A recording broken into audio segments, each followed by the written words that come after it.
दोस्तों नमस्कार। मैं आईपी गुप्ता। कल मेरे पास एक कॉल आया रात के 8:30 बजे। ये कॉल मेरी बेटी का था दिल्ली से। मेरी बेटी पटना एनआईटी से सिविल इंजीनियरिंग पास करती है और जिस दिन एग्जाम खत्म होता है उसी दिन वो दिल्ली निकल जाती है एक सपना लिए, आईएएस बनने की सपना लिए, यूपीएससी की तैयारी के लिए। कल फोन था उसका, रो रही थी। जिस बात को मैं उसको छिपाता रहा कि सुप्रीम कोर्ट में केस चल रहा है, मुझे पता था कि जब उसको पता चलेगा कि हम हार गए हैं उसको कितना दुख होगा। मैं छिपाता रहा। 15 जुलाई के डिसीजन आने के बाद भी मैं उसको नहीं बताया कि क्या हुआ है।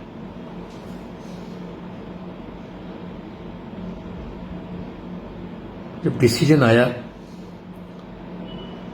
तो वो बहुत अपसेट हो गई। वो एनालिसिस किया, इंजीनियर है, ब्रिलियंट इंजीनियर है।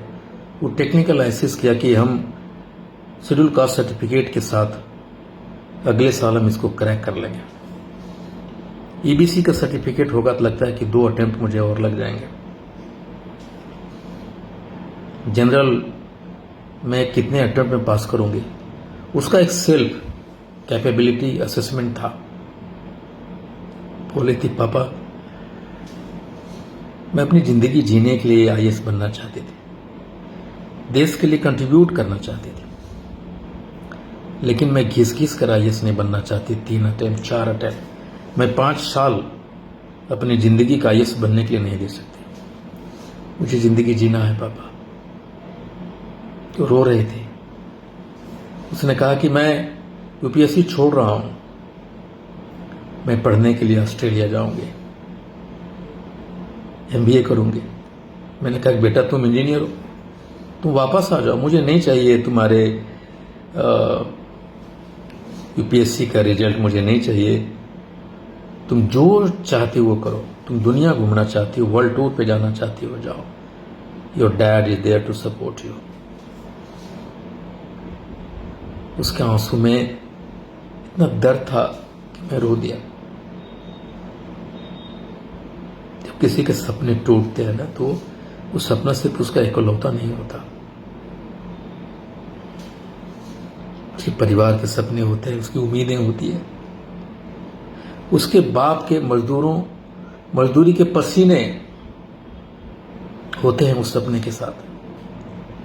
हम 5 समाज के लोग राजमिस्त्री हैं, लेबर हैं, मार्बल मिस्त्री हैं। कोई अपना पेट काट के बच्चों को पढ़ा रहा है पटना में, कलकत्ता में रिक्शा खींच रहा है, घर बेच दिया है, मां के गहने बेच दिया है, एक सपने लिए, एक सर्टिफिकेट के साथ। कोई एग्जाम लिख दिया है, कोई लिखने वाला है, किसी का मेरिट लिस्ट बनने वाले से लाखों लड़के हैं। ये आंसू सिर्फ मेरी बेटी का नहीं था, आंसू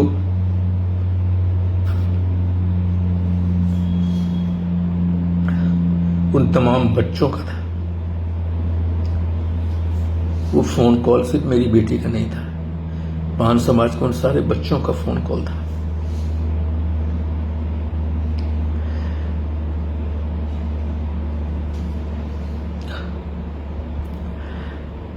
मैं अफोर्ड कर सकता हूं, बेटी को ऑस्ट्रेलिया भेज सकता हूं, लेकिन उन बच्चों का क्या होगा जो इस सर्टिफिकेट के साथ उनकी भविष्य लटक गया है। फोन कॉल आते हैं, रोते हैं बच्चे, सो नहीं पाते। मैं सिर्फ इतना ही कह सकता हूं कि शरीर के आखिरी बूंद तक, खून के आखिरी बूंद तक मैं लड़ूंगा। मेरी बेटी की तरह हर कोई बीच में यूपीएससी छोड़ के वापस नहीं लौटेगा। हम लड़ेंगे। अपने समाज के कुछ लोग राज्यसभा सांसद आदरणीय संजय झा जी से मिले थे। मैं रास्ते में था, मैं रहता तो मैं भी जाता उनसे मिलने के लिए। उस मुलाकात के बाद पटना के सर्किट हाउस में पान समाज के सभी दल के नेता जो भी हैं, पान समाज के हम लोग बैठे थे। मैं था, आदरणीय कुशेश्वर दास जी थे, प्रोफेसर संतोष दास जी थे, श्री राम सकल दास जी थे, श्री राजीव जी थे, अमरिंदर जी थे, रामकृपाल जी थे, बेगम दास जी थे, सब लोग बैठे थे। और हम लोगों ने ये तय किया है कि 1 से 2 दिन में हम लोगों की मुलाकात माननीय मुख्यमंत्री जी से होगा। और उसके बाद, उस मुलाकात के बाद हम आगे की रणनीति तय करेंगे, क्योंकि लगातार लोग आतुर हैं जानने के लिए हो क्या रहा है। इसलिए मैं ये वीडियो के साथ आपके सामने हूं, और जो कुछ भी नया अपडेट होगा मैं बताते चलूंगा। लेकिन एक बात हमेशा ध्यान रखना है, उन सारे बच्चों से मैं कहना चाहता हूं कि जो लड़ता है वही जीतता है।